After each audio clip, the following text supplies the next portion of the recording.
지역 이슈를 속순위 풀어보는 헬로 이슈토크 시간입니다. 부평 캠프마켓 부지 매각 대금을 놓고 인천시와 국방부가 법정에 섰습니다. 핵심은 어느 시점을 기준으로 매각 대금을 산정할 것이냐인데요.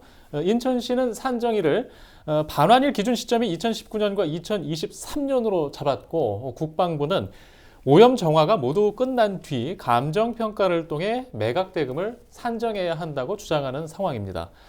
산정 시점에 따라 수천억 원의 금액차가 발생하기 때문에 인천시와 국방부 간 이견 차이가 큰데요. 좀 상황이 복잡합니다. 자, 오늘 이 이야기를 좀 자세히 해보겠습니다. 함께할 두 분 소개합니다. 유재홍 국민의힘 부평갑 당협위원장 그리고 이승기 변호사 나오셨습니다. 안녕하십니까? 안녕하세요. 안녕하십니까? 예, 오랜만에 나오셨습니다. 네. 예, 두 분 다 오늘 잘 부탁드리겠습니다. 자, 먼저 부평 캠프마켓 부지 반환과 오염 정화 상황부터 좀 살펴보고 가죠, 위원장님. 우선 그 캠프 마켓은 A, B, C, D 구역으로 이렇게 분할해서 좀 말씀을 좀 먼저 드리겠는데요. A 구역 같은 경우는 산곡사동 우성 아파트 쪽을 말씀드리고 있고 한 10만 회 정도, 약 평수는 한 3만 평 정도가 부지가 됩니다. 여기는 그 내부 외부 정화로 나눌 수 있는데요. 두 그 공간 다 2024년 6월에 이미 정화가 다 이제 끝난 상태입니다. B 구역 같은 경우는 산곡 3동 현대 아파트, 그다음에 부평 3동 쪽을 말씀드리는데 여기도 한 10만 회 정도, 약 3만 평 정도. 내부 정화는 2020년 6월에 시작해서 23년 12월에 부분적으로 이제 완료를 했고요. 남아 있는 게 여러분도 이 방송에서 잘 다뤘던 조병창 부지, 네. 그다음에 그 건물 그 6개 동의 건물 하부에 대한 정화 문제가 아직도 남아 있어서 2026년까지 마무리하겠다는 계획이긴 한데 그 시민사회단체와 그다음에 그 지역 주민들 간에 원하는 합의가 있어야 이것도 좀 빨리 끝날 거다 이렇게 말씀을 좀 드릴 수 있고, C구역 같은 경우는 여러분들이 잘 아시는 것처럼 부영공원 쪽 지금 우리가 이제 활용을 하고 있죠. 그쪽 부지로 보면 될 것 같고 거기 이제 완전히 정화가 끝나서 이제 부평구에서 활용을 하고 있고, 이 D구역이 문제인데 D구역은 부평 1동 동아파트 쪽인데 여기가 면적으로 보면 6만 평, 그러니까 거의 이제 절반 정도를 차지하고 있는 부지인데 여기는 이제 정밀 조사를 시작해서 2025년도에 그 정밀 조사가 이제 진행 완료될 예정이고 그 다음부터 이제 정화를 시작을 할 건데요. 아마 그러니까 인천시에서 예상하는 거는 2026년 12월이나 돼야 이제 정화 작업이 완료될 거다 이렇게 얘기를 하고 있는데 거기도 지금 우리 B구역처럼 건물의 사용 여부, 그 다음에 건물에 사용되는 건물들의 하부 공간을 어떻게 오염 작업을 하냐에 따라서 오염 그 정화 기간이 많이 달라질 것 같아서 인천시에서는 종합적으로 보면 2030년 정도 돼야 모든 정화가 끝나고 기이후에나 공원화로 가능하다 이렇게 좀 판단을 하고 있습니다. 예. 참 이렇게 좀 지리하고 오래 걸려온 사안인데 지금 이제 매각 문제도 또 문제가 생기면 또 저희가 또 원하는 방향은 아니잖아요. 일단 자 부지 매각 그 대금과 관련해서 지금 서로 입장 차이가 다른 기준이라든가 시점 차이 이게 지금 정확히 어떤 상황인지부터 좀 정리하고 가죠. 일단 인천시의 입장과 국방부의 입장 이렇게 두 가지로 지금 상충이 되고 있는데 인천시는 이제 미군으로부터 국방부로 받은 그 시점, 그러니까 2023년을 기준으로 감정평가를 해서 토지비를 전부 납부하겠다. 그래서 현재 2022년까지 4,915억 원을 다 납부를 했고 그 다음에 추가로 예상되는 비용이 발생할 것을 예상을 해서 시집행부에서 컨설팅을 2023년도에 진행을 했습니다. 그래서 행안부로부터 700억 원을 지금 확보를 해서 갖고 있는 상태예요. 그러니까 이렇게 해서 마무리를 짓겠다는 그 생각을 갖고 있고 국방부는 어떤 입장이냐면 전체 D구역까지 그 오염 정화가 완전히 끝난 다음에 토지 매매 계약을 최종적으로 체결을 하고 그 이후에 감정평가를 해서 부지 납부를 받겠다 이런 입장이라서 이 부분은 소송에서 아마 갈릴 거로 그렇게 판단하고 있습니다. 예. 자, 이 변호사님 이게 이제 보통 개인과 개인 간의 거래도 아니고 기관과 국가기관 간의 거래인데 이게 협약 체결 과정도 있었고 그런데 왜 이 정산 매각 시점, 매각 정산 시점을 가지고 이런 견해차가 발생하는 겁니까? 지금 문제가 결국엔 토지 가격을 산정하기 위한 이 감정 평가를 어느 시점을 기준으로 하냐 여기서 지금 문제가 있는데 인천시와 국방부 간의 협약서를 보면요 부지 반환 후 감정 평가에 확정 그리고 정산한다 이렇게 규정하고 있습니다. 그런데 문제는 여기서 부지 반환 후에 대해서 구체적으로 이걸 어느 시점을 의미하는지 이 부분을 정하지 않았다라는 겁니다. 그런데 문제는 이 땅값이 계속 오른다라는 겁니다. 그렇다 보니 인천에서는 최대한 빨리 감정평가를 해서 정산을 하는 게 맞고 국방부는 최대한 늦게 감정 평가를 해야지 그만큼 많은 돈을 이제는 소유권 취득비로 받는 거겠죠. 그렇다 보니 인천에서는 이제는 미군으로부터 국방부가 소유권을 취득한 그날을 기준으로 하자. 반면에 이제는 국방부에서는 아니다. 토지 정화 작업을 다 완성한 후 우리가 인천시의 소유권을 넘기는 시점으로 하자. 그래서 시점차가 이제 크게 나는 겁니다. 그래서 결국에는 이 협약의 관련 규정이 불명확하다. 여기서 지금 입장차가 갈리고 있는 겁니다. 예. 지금 인천시는 국방부에 이미 부지 매각 대금을 전달한 걸로 알려지고 있잖아요. 지금 이게 그러면 지금 주장하고 있는 논리대로 지급이 된 겁니까? 그렇진 않은 게요. 예. 인천시와 국방부 간에 이 2013년 협약을 맺었는데 여기서 인천시가 땅값으로 부담할 비용을 4,915억 원으로 정했습니다. 이는 그 2009년에 인천시가 행정안전부의 승인을 받은 이 캠프마켓 발전종합계획상의 이 토지 매입비를 토대로 한 것입니다. 그래서 정확한 감정 비용은 아니었는데요. 이유가 당시엔 이 캠프마켓 소유권이 이 미군에 있었습니다. 그렇다 보니 현실적으로 감정을 하기가 힘들었다. 그래서 이렇게 협약상 이렇게 정한 거고요. 다만 이런 부분을 다 반영을 해서 협약을 보면요. 미군으로부터 이 소유권을 반환받은 후 이제는 감정 평가를 진행해 토지 가격을 최종 확정하고 추후 이를 정산하겠다라는 내용이 그래서 포함이 된 겁니다. 그리고 이후에 인천시는 이 협약에 따라 10년간 토지 비용을 분납해서 2022년에 전부 납부를 마쳤고요. 지금은 남은 어떻게 보면 정산 대금을 두고 이제 다툼이 벌어지고 있는 상황입니다. 예. 위원장님, 지금 인천시가 이제 협약서의 감정평가 대신 행안부의 발전종합계획에 따라 지급했다. 네. 자, 그 배경도 좀 설명을 하고 가죠. 2009년도에 행안부 그 발전종합계획을 작성을 할 때 4,915억 원이 어떻게 나왔냐면요. 그냥 공시시가에 곱하기 몇 배 해가지고 정한 금액이 4,915억 원이에요. 좀 전에 이승기 변호사님 말씀하신 것처럼 그게 불명확하니 나중에 감정평가를 해서 추후에 차액을 납부를 해라라고 이제 명시가 되어 있는데요. 그러다 보니까 2013년도, 그러니까 2009년도에 행안부에서도 그렇게 그 발전 계획에 금액을 담았고 2013년도에 협약을 할 때도 예. 감정평가를 할 수가 없잖아요. 미군이 주둔하고 있으니까. 그러니 2009년도에 행안부 발전종합계획에 있는 4,915억 원을 끌어다가 이제 쓴 거예요. 그 명시를 하고 그 다음에 차액에 대해서 하자. 아까 전에 말씀드린 대로 2022년도에 인천시가 4,915억 원을 다 납부를 했고 예. 그 차액에 대한 평가를 뭐 국방부가 합동으로 한 건 아니지만 자체 컨설팅을 했습니다. 시에서 자체 컨설팅을 해가지고 행안부로부터 700억 원을 확보를 해놓은 상태예요.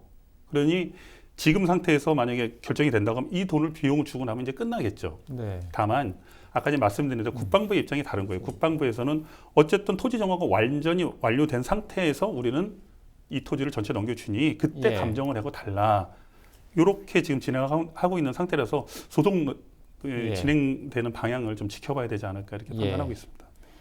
참, 이 국방부에서 땅값을 더 받으려고 이렇게 하는 모습도 참 이해할 수가 없고, 예, 하여튼 만일에 국방부 요구대로 따라야 된다면 도대체 얼마나 많은 돈을 더 부담해야 될까요? 인천시에 제가 한번 전화를 한번 해봤어요. 그래서 예. 어떻게 비용이 늘어날 걸로 추산하고 예. 있냐라고 얘기를 했더니 감정평가가 1년마다 늦어질 때마다 예. 그 150억에서 한 200억 정도가 그 토지비가 이제 지가가 상승한다는 거예요. 그럼 전체적으로 이 D구역 이게 지금 토지 정화가 언제 끝날지도 잘 모르겠지만 인천시의 입장에서는 한 2029년도 정도면 내지 30년 정도면 될 거다 이렇게 예. 추산해 봤을 때 한 비용적으로 보면 1,000억에서 1,200억, 많게는 1,600억까지 인천시가 부담해야 될 비용이 늘어나지 예. 않나 이렇게 판단을 하고 있습니다. 예. 예. 참 답답합니다. 예. 일단 계속 늦어지고 있는 상황인데 참 이 인천시 입장에서 이렇게 대금 지급이 늦어지게 되면 이 법적으로 이게 국비 지원을 또 받을 수 없는 그런 상황도 발생할 수 있는 건가요? 충분히 발생할 수 있죠. 뭐 공유구역 내 그 공원이나 도로 부지에 대해서는 현재 지금 토지 매입비의 약 70%는 이제 국비로 지원을 받고 있고, 근데 문제는 이 공유구역 발전 종합계획이 행업에서 정한 그게 내년까지가 이제 만료로 이제 끝나는 거예요. 그러다 보니 이후에 지가 상승하는 부분은 이제 시가 책임져야 되는 상황이라서 시도 바짝 긴장을 하고 있는데요. 예. 뭐 상황에 따라서는 뭐 이게 정치적으로 이제 풀어봐야 될 현안이긴 하지만 상황에 따라서는 국비 확보도 예. 가능은 합니다. 다만 현재 상황에서는 이렇다 저렇다 할 대안이 없기 때문에 시가 우선적으로 책임져야 될 명분은 갖고 있는 거죠. 예, 알겠습니다. 좀 비슷한 사례를 좀 우리가 살펴볼 필요도 있죠. 지금 예. 원주시에도 유사한 사례가 있었다고 하는데 그 결과가 어떻게 됐나요? 예, 일단 강원 원주시의 경우에는 이제 원주시의 사실상 이제 승소라고 볼 수 있는데요. 이 원주시의 경우에도 이 미군 기지였던 이 캠프롱 부지 매각 대금 산정 시점을 두고 이 감정 평가 시점을 언제로 둘까라고 해서 국방부와 소송전을 예. 벌였습니다. 그래서 원주시는 이 국방부와 반환 협약을 맺은 2013년을 기준으로 해야 된다. 예. 반면에 국방부는 인천시와 똑같습니다. 오염 정화 작업을 마친 후 그 다음에 이제는 원주시의 소유권을 넘겨줄 때를 기준으로 감정평가를 해야 된다라고 해서 사실상 부평 캠프마켓 사례와 구조가 거의 똑같습니다. 그런데 이에 대해 서울중앙지방법원은 국방부가 미군으로부터 부지를 반환받은 2019년 12월을 감정평가 기준으로 하라라고 판결하면서 사실상 원주시의 손을 들어줬고요. 최근 고등법원에서 이를 그대로 인정을 해줬습니다. 결국 협약에서 토지의 매매 대금을 부지 반환 후 감정평가를 통해 산정한다. 이렇게 정한 이 내용을 이때 법원은 이 부지 반환의 의미를 두고 국방부가 강원 원주시의 부지 소유권을 이전하는 게 아니라 미군으로부터 국방부가 부지를 반환받은 시점으로 이렇게 정하도록 예. 법원이 인정을 한 겁니다. 예. 그러면 좀 인천시 입장에서는 좀 자신감 갖고 소송에 나설 수 있는 상황인 것 같은데 어떻게 판단하세요, 결과가? 예, 뭐 법리적으로 볼 때 예. 원주시 사건과 인천시 사례는 사실상 동일 사건으로 볼 수 있을 만큼 이 분쟁의 포인트나 쟁점이 거의 동일합니다. 따라서 이번 원주시 사례와 마찬가지로 이번 캠프마켓 부지에서도 인천시 의견대로 국방부가 이제는 미군으로부터 토지를 반환받은 이 시점을 기준으로 감정평가를 하라 이런 결정이 예. 나올 가능성이 매우 높다고 판단됩니다. 그리고 원주시 사건을 보면 이 법원 판결문에서 이런 말을 합니다. 이 불필요한 분쟁을 예방하기 위해 미군이 국방부에 부지를 반환한 날을 기준으로 감정평가를 해라라고 해서 불필요한 분쟁을 언급하는데요. 이게 대단히 중요한 게요. 지금 원주시도 그렇고 인천시도 그렇고 국방부와 대립하게 된 근본적인 이유는 바로 이 토지 오염 정화 기간이 그만큼 오래 걸렸기 예. 때문입니다. 만약 토지 오염이 없거나 적었다면 사실 국방부가 미군으로부터 부지를 반환받은 즉시 인천시에 넘겼을 겁니다. 그러면 어느 시점을 기준으로 감정평가를 할지에 대해서는 아예 문제 자체가 발생하지 않았을 겁니다. 그런데 지금 이 토지 오염 작업으로 인해 그 국방부가 원주시와 인천시로 이 토지 소유권을 넘기는 시점이 늦어지면서 지금 이 갈등의 소송전까지 이어진 건데요. 문제는 인천시나 지금 항소심 재판에서 승소한 강원 원주시가 토지 오염 정화 기간이 어느 정도 걸리는지를 예측할 수가 없었다는 겁니다. 그 협약 당시에. 그리고 이건 국방부도 마찬가지였고요. 따라서 이렇게 예측 불가능한 토지 오염 정화 기간을 감정평가의 기간에 넣는다라고 하면은 대단히 불안정해지고요, 법적으로. 그리고 불필요한 분쟁을 야기시킵니다. 대표적으로 만약 토지 오염 기간 후의 시점을 감정평가 기간이다라고 정하면 당장 원주시나 인천시에서는 그러면 국방부가 시행한 토지 오염 정화 기간이 그 기간이 과연 정당한 거냐? 더 짧을 수 있는데 더 길게 늘린 거 아니냐? 그리고 비용이 왜 이렇게 많이 들었냐? 그래서 각종 분쟁이 파생될 수 있다라는 겁니다. 그래서 법원에서도 이번에 원주시 판결에서 불필요한 분쟁을 예방하기 위해서라도 이 기간으로 정한다라고 판결한 게 바로 그런 이유고요. 그래서 협약에서도 제가 볼 때 인천시와 국방부 협약에서도 이 토지 오염 정화 기간을 예측 불가능한 변수로 봤기 때문에 그 부분을 명시하지 못한 겁니다. 그런데 예측 불가능한 이 변수, 한마디로 협약에 명시하지 못한 이 예측 불가능한 변수를 지금에 와서 이거를 현실화시켜서 계산하자 금액으로라는 거는 대단히 부당하다는 거죠. 따라서 협약의 내용이나 뭐 원주시 사례를 고려해 볼 때 인천시가 승소할 가능성이 저는 상당히 높다라고 보고 있습니다. 예. 뭐 지금까지 판례를 볼 때, 당연히 좀 그래야 될 것으로 보입니다.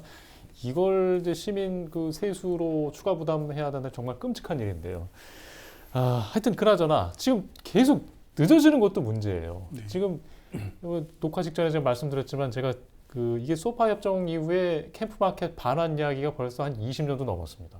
도대체 언제 된다는 건지 이런 일 때문에 더 늦어지는 게 걱정되는데 어떻게 보십니까? 전반적으로 소송 때문에 늦어질 거라고 저는 개인적으로 판단하지 않습니다. 왜 그러냐면 D구역 포함해가지고 전체 반환 계획이 2030년 정도로 잡혀있기 때문에 정화를 하면서 소송을 진행이 될 거라서 이 소송 때문에 늘어질 거라고 보지는 않는데, 다만 지금 현재 B구역이나 D구역에 있는 그 존치를 해야 되는 건물과 존치하지 말아야 될 건물들을 어떻게 빨리 판단하고 걸러내냐, 이게 다 정해지지 않으면은요 결국 국방부에서 정화를 할 수가 없습니다. 그러면 국방부는 이럴 거예요. 이제 앞으로는 야, 얘네들 인천시에서 이런 문제들에 대한 것들을 빨리 결정을 안 해줬기 때문에 정화가 늦어졌고, 그 정화 비용에 대한 늘어난 비용에 대해선 뭐 그 추가적으로 소송이나 여러 가지의 일들이 일어날 수 있습니다. 이거를 얼마나 빨리 치유를 하냐, 이게 문제인데, 제가 봐서는 지금도 현재 그 조병천 건물을 하나를 가지고서 그다음에 그 기간이 많이 늘어났잖아요. 근데 제일 큰 캠프마켓의 제1 원칙은 뭐냐면 시민들의 안전입니다. 정화가 100% 되지 않는 불안정한 상태에서 만약에 인천시가 그 건물을 받았다고 하면, 그럼 지금 현재 보존해야 된다고 하면은요, 그 건물 인천시가 책임을 져야 됩니다. 그럼 오염이 된 분까지, 그 건물 지하에 있는 오염된까지 인천시가 책임을 져야 되는 거예요. 그 책임에 대해서 그럼 인천시가 질 수 있냐? 이 부분을 공직도 아직 명쾌하게 답을 못 내리고 있고, 그럼 100% 정화가 가능하냐? 건물이 존치한 상태에서. 이 문제가 아직도 갈등의 불씨가 여전히 있기 때문에, 제가 봐서는 D구역이 지금 이제 시작하는 건데 B구역에 있는 6개 동 건물도 아직 남아있고, 이것들에 대한 원활한 합의가 일어나지 않는 이상 또 100% 그 토양 오염을 정화한다는 어떤 시민들의 안전을 주지 못하는 상황에서는 소송 때문에 늘어나는 이유도 있겠지만 이 이유가 더 크다, 이렇게 말씀 좀 드리겠습니다. 참, 일단 뭐 부평에서 이제 선거를 여러 번 치르시고 또 현안도 계속 끌어안고 계시잖아요. 지금 조병창 그 뭐 존치 또 뭐 여러 가지 그 방향 발전에 대한 이야기들 아직도 별 진전이 없는 것 같은데, 이게 지금 일단 미군 캠프 부지가 이제 미군 부대가 나가고 난 토지 이용 계획 이 방향이 지금 어느 정도까지 시민들 보기에 정해진 걸로 받아들이면 됩니까? 어떤 모습으로까지 우리가 이해할 수 있는 겁니까? 지금 현재 그 마스터 플랜을 만들고는 있는데, 그게 지금 시작한 지 2022년 5월에 공원 마스터 플랜 그 수립을 착수를 한 거예요. 22년도 5월.